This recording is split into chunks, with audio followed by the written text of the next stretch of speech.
Keokuk, a small town sitting on the Mississippi River in the far southeast corner of Iowa, played a very important role in Black activism and enfranchisement before, during, and after the Civil War. During the antebellum and throughout the war, Keokuk became a central gathering place for African Americans fleeing the South, and through this diaspora became home to the largest community of African Americans in the state. During the war, Keokuk was a major point of Black enlistment in the Mississippi River Valley. After the formation of the Black Regiment, the U.S. 60th, Keokuk was the main site of support for soldiers as they gathered to muster out from Fort Madison. The Black community sewing circles supported the U.S. Colored Infantry by gifting the regiment with a silk flag that provided a visible identifier of their legitimacy as soldiers and part of the Union Army. What might seem like a simple memento of support for men heading into battle was in fact much more. It was a statement intended to claim the citizenship of the men and those they fought for. This type of activist endeavor was not restricted to the war efforts.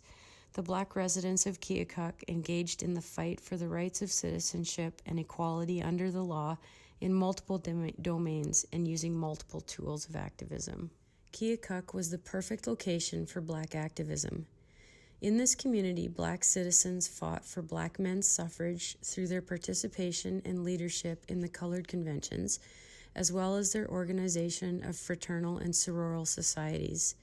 They fought for educational equality and desegregation, they fought for Black labor rights, and they advanced vital public institutions through the successful organization of their churches, including organizing the most successful Sunday school in the state. Let's look at the first of these, the conventions. Keokuk sent a very prominent representative to the Des Moines Convention of 1868, namely Reverend J.W. Malone, who was elected president of the convention. This was a great honor for the Black community in Keokuk, and although other delegates from Keokuk were also in attendance in Des Moines, Keokuk is somewhat puzzlingly absent in total numbers at this convention, as well as at other important conventions. One hypothesis to explain this relative absence is the challenge of travel in 1868, particularly in the winter months. Rail travel would have been the only viable option, and unfortunately, Des Moines was not easily accessible from Keokuk. As previously mentioned, the conventions were not the only form of activism that the Black community of Keokuk engaged in. Keokuk was also home to the largest Black school in the state, a school taught by all women, including Principal Martha E. Anderson. And it was within the Keokuk school system that two of the most important legal cases challenging educational equality and school desegregation were brought forth by residents Charlotta Smith and Mary Jane Dove. Each case was tried first in circuit court in Keokuk with rulings in favor of the plaintiffs, and each case was appealed by the school superintendents, resulting in them coming before the Supreme Court of Iowa. At this level, again, the final rulings in each case were in favor of the plaintiffs and in favor of desegregation. In one case, the white school was mandated to admit Geroid Smith to the high school, a level of educational advancement that was not offered at the Black school. In the other case, Charles Dove was admitted to the third grade in the white school, which was several blocks closer to his home than was the Black school. Smith's win afforded equal access to all students, regardless of race, to the highest grade levels and best resources. Dove's win challenged the burden placed on the Black students to travel greater distances in order to access education. Yet another form of activism was community participation in Emancipation Day celebrations, visible representations of Black Americans claiming their right to occupy public spaces. Although Keokuk is not credited with holding the first Emancipation Day celebration, there is a rich history of events starting in 1863. These were celebrations of freedom from slavery, reminders of the cruelty and inhumanity of slavery, refusals to silence the history of slavery, of rejoicing Black culture, of demonstrating civility to dubious white onlookers, They were statements aimed at challenging inequality before the law, they were demonstrations of eloquence, and they were claiming the right to occupy public spaces. Parading and gathering became a form of political comment in and of itself, as well as included more subtle political commentary. Women dressed in ornate outfits and rode in carriages as commentary on the inequality between white women and black women. In all of these examples of activism, we see the prominent roles played by women.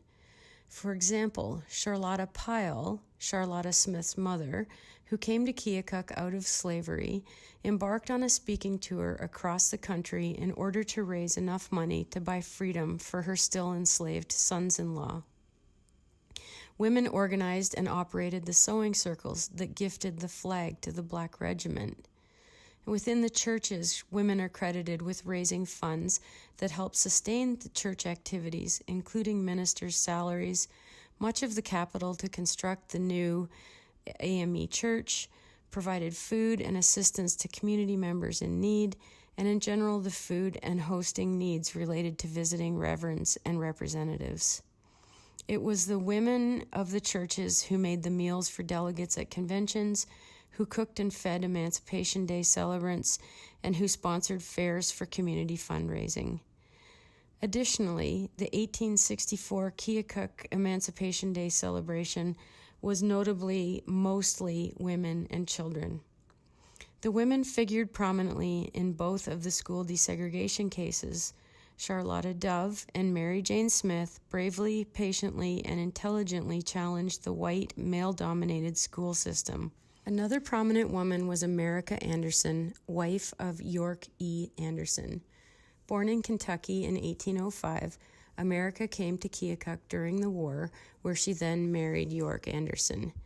As the treasurer of the Keokuk Women's Society and the Sewing Circle of the American Methodist Episcopal Church, America was integral to the success of these groups, which provided significant financial support to the Keokuk Church.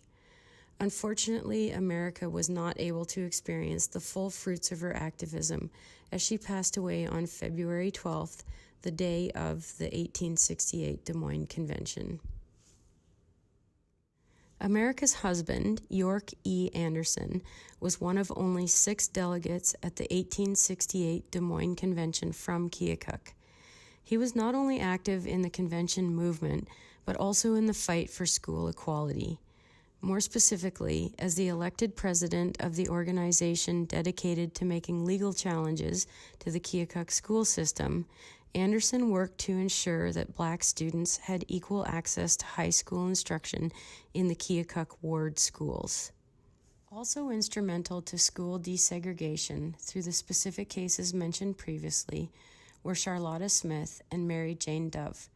We know very little about Charlotta Smith outside of this case. Mary Jane arrived in Keokuk in 1869, married in 1870, and adopted her son Charles shortly thereafter. Prior to her petition to have Charles attend the all-white Torrance School, Mary Jane homeschooled Charles. Yet another prominent citizen of Keokuk was Reverend J.W. Malone, also mentioned earlier. Born a slave in North Carolina in 1831, Malone arrived in Keokuk in 1862. Once in the Midwest, Reverend Malone traveled extensively, growing the reach of the church and advocating for Black educational equality and suffrage. In 1868, Reverend Malone represented Keokuk as the president of the Colored Convention in Des Moines. These prominent Black citizens of Keokuk, along with many others, were integral to the Black Convention movement during the antebellum and beyond. Keokuk served as a hub of Black resettlement during the war and Reconstruction years, and it was the growing size of the Black community here that helped shape local and regional activism and Black participation in public spaces.